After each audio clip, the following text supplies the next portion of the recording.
Episode 1 takes place about 30-some-odd years before Episode 4, which was the original film. What is it?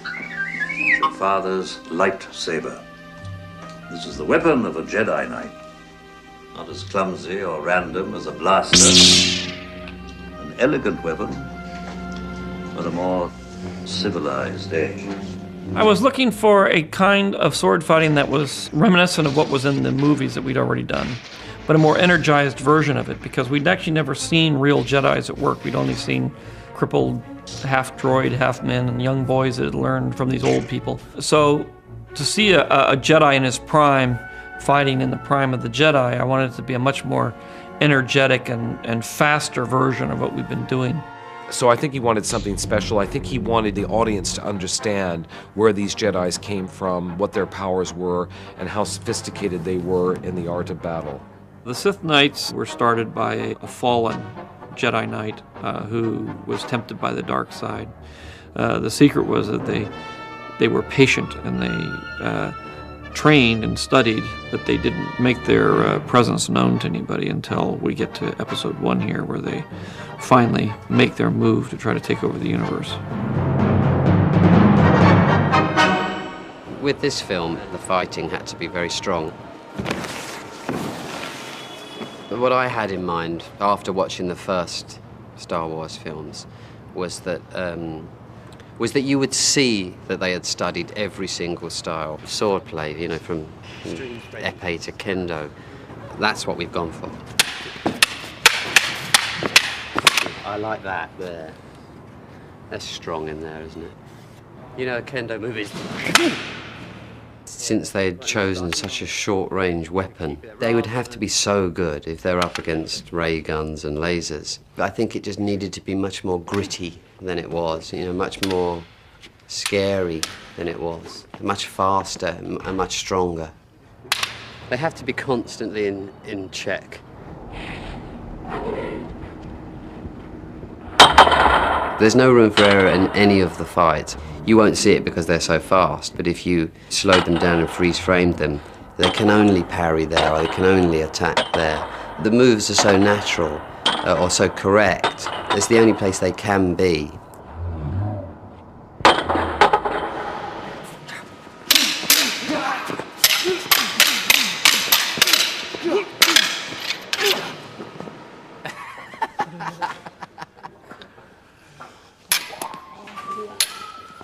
The first time we were rehearsing these fights, of course, we started making the sound effects of the lightsabers, like,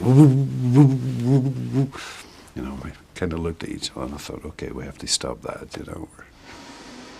It's interesting, I mean, I've done maybe 4 or 5 films where I've had to do quite serious sword fighting. So I have a kind of a grounding in it.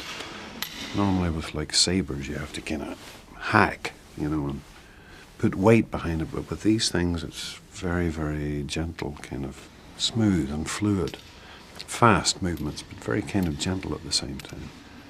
And when they use their lightsabers, they're extensions of themselves, you know. I love having my lightsaber. It's the most exciting thing I've ever known. To have my own lightsaber is cool. There's not many people can say that they have one. I mean, you're almost straight out of that. Once that's gone in, you're spinning and chopping, because he just steps in. Right, so what is it again from there? Yeah, just that from the... We were blessed with both you and Liam. I think they understood that it had been written almost as dialogue, and so they could relate to it very easily. And it's got such a particular style of its own, really, the lightsaber fights. So I don't know, it just all came together. I love it. I've really enjoyed it. Ewan picked it up in a flash, and now it's I think faster than any of us. So this is a Ewan McGregor lightsaber. We have to it goes through one fight. We're gonna have to get stronger ones made. They don't make lightsabers like they used to. Liam has a beautiful style, powerful. Yeah, that's it. That's what makes it work. He's fantastic at it. I said I wanted a faster version of what the other movies were, more energetic version. And that's basically what he gave me. And I think the key to it was that we had a good villain who was a great fighter. I always wanted to fly when I was a kid. I wanted to be like the guys in the movies. So that's how I started my martial arts. I found Darth Maul, and he's being played by a guy called Ray Park. And he's very good in like kendo and martial arts, and he's a brilliant gymnast. I mean, you know, he's better than I am. We actually cast a villain who was a sword fighter. You know, when you have one of the characters who actually knows what he's doing and is really an expert at it, it definitely ups the ante for all the other actors to do their thing as well as they can. And I think it makes a big difference on the screen.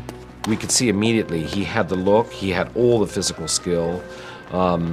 He was incredibly disciplined, and the amount of work that this guy did was phenomenal. I mean, he put everything. He spent, you know, 20 hours at the studio every day. The hatred that comes out of his eyes, there's no question that he is the serious bad guy. The makeup, which was beautifully done, instantly shows you someone who is a real menace. The look of Darth Maul, the Sith Lord, I think it's cool. I think the makeup and the horns and the lenses and the teeth, you just can't help being naughty, you know, just help being that character. I think we all have a bit of a dark side in us, and so I just try and bring that out myself when I play the character. No, he's got to kick him and then jump up, because in the next cut he's landing. He's jumped way up. Okay, so then he could kick him and then jump. Jump, yeah, you got to kick him and then jump. It would be not a very exciting sequence. I think it was all just done with doubles. I want to try something else, because most of the emotion of the fight is on people's faces. Do it slow. You go like that. Now you got to kick him. I don't even think if you did it with stunt people, they'd all be little tiny things in the frame. You'd never get close to the emotion that you get when you actually see the actors playing the part and see the actors struggling in the fight sequences.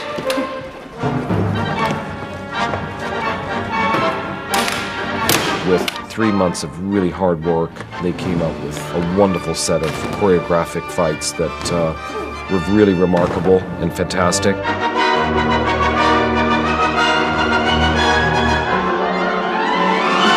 They've got to be down there doing it. You've got to get the sense of peril or threat. You know, we want them to win. They're our heroes, and so we need to be there with them.